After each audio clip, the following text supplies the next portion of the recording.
In this episode, we take a look at a recently fulfilled Kickstarter campaign centered around a deck designed for cardists, give you a chance to win one for yourself, and we announce the winner of the Mechanics Industries Optricks deck. All that coming up next.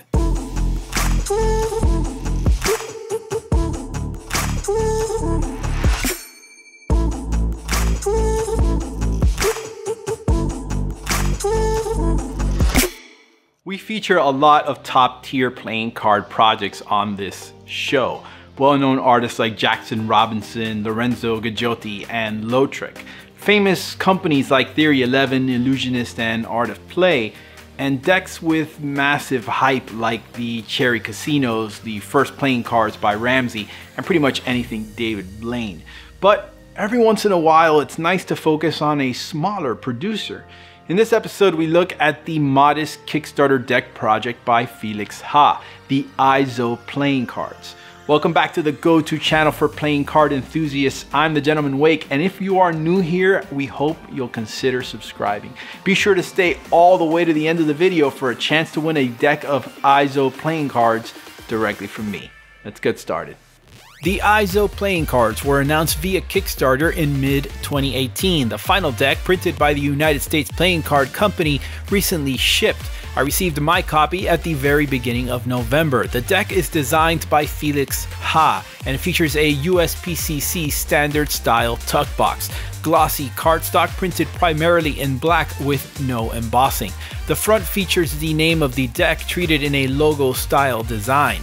The words playing cards and the year of the deck's inception are also on the front.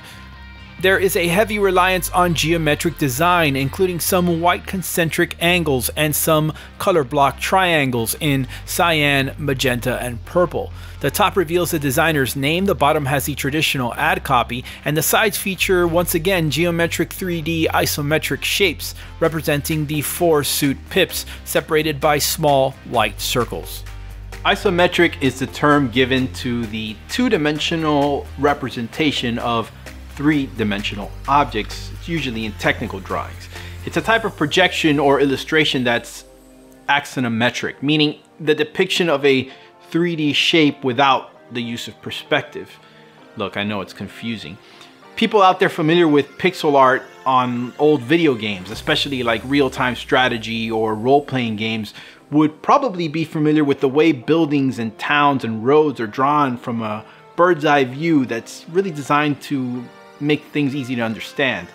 It's that term, isometric, that more than likely gives the IZO playing cards their name, except in this case it isn't ISO, but IZO. The back of the box features another flattened polygonal shape, the kind you might find in a technical manual that we'll see again on the back design shortly. And actually within this shape exists all the necessary components to create the 4 suit pips. The tuck flap is held in place by a custom if simple white seal, once again depicting the polygonal form.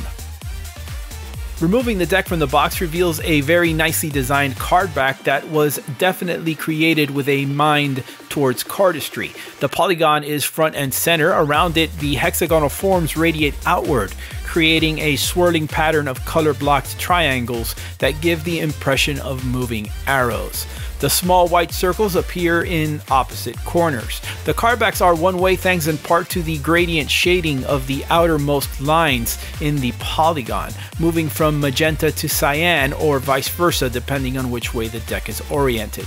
The design creates some great fanning displays, more on handling in a bit. Felix Ha is a young Canadian designer, and as far as I could tell, this is his first deck design. He does a lot of things right from the get-go. The color palette is very nice, the isometric concept is strong, and the back design is definitely eye-catching. However, there are a few, you might call them rookie mistakes, that hold back the deck a bit. For one thing, the pips and indices, although completely custom, are difficult to understand and decipher.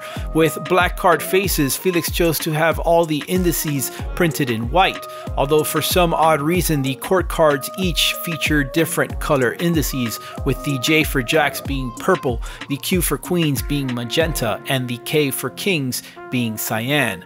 Additionally, the index font and pips are very small, and coupled with the fact that the pip layout on every card is 2 pips mirrored across from each other in white boxes with only tiny white dots above each pip to denote the card value, it basically renders the deck unusable for anything but cardistry. The courts are very hard to differentiate even from the standard spot cards, with only some crown-shaped triangles drawn into the pip squares. The aces invert and strip the color out of the center pips for some reason. It's actually a real shame that Felix didn't include the well-designed isometric pips in a more standard pip layout. He could have easily pared the colors back a bit and made the spades and clubs cyan and purple and the hearts and diamonds magenta and purple. Really, he strayed a bit too far from the traditional route, and I think it cost him a little bit. It's a shame because the pip design is very clever. I especially love the club pip, which gives me Qbert vibes. I'm probably showing my age with that reference. And look, I understand that the goal was to create a deck for flourishers, but some gameplay utility would have been a welcome addition. Oddly enough, the deck includes 2 gaffs normally associated with Magic decks, a double backer and a blank card, and it's really a strange choice given that the blank card should have probably been black to match the other faces.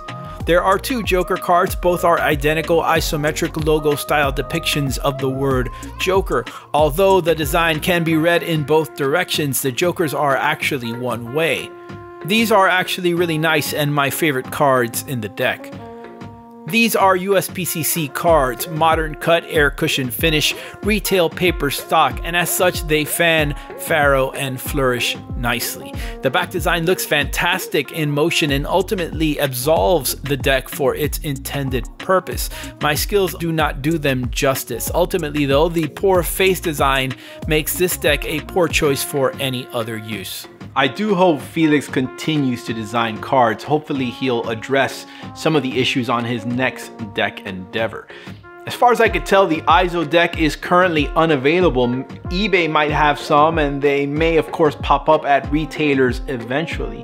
In the meantime, the only way to get a copy of the IZO deck may be by participating in this giveaway. You guys know the drill by now. 1, like this video. 2, be a subscriber to this channel. And 3, comment below letting me know if you'd like to see some short cardistry tutorials laced into reviews like this one. Maybe I can find some special guests to show up. Congrats to Asher Buck for winning the Optricks deck. Contact me, Asher, to claim your prize. Next time, a special look at a different kind of product, one geared towards poker players. Thank you so much for watching. As always, I've been the Gentleman Wake. Click here to subscribe and click here to watch another video. See you next time.